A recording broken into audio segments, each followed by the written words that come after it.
Emma gets the hiccups. It's a quiet day in the neighborhood. Oh, wait, stop that noise. Oh, well, I guess I'll finish it later. Oh, no. Why is Emma so sad? Or maybe she's got the... What's wrong, Emma? I think Emma has got the hiccups. Maybe things will cure her hiccups. Let's go get the things ready for cure the hiccups. Their friends got their things to cure Emma's hiccups.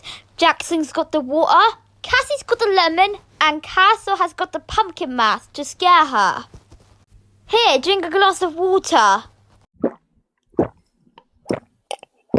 And lick the half a slice of lemon.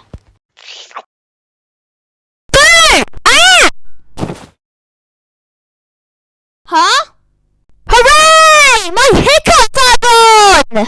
Yay! Hooray for Cassie, Jackson and Castle for curing Emma's hiccups. Now they're gone now. Now they can play again. Oh, not again.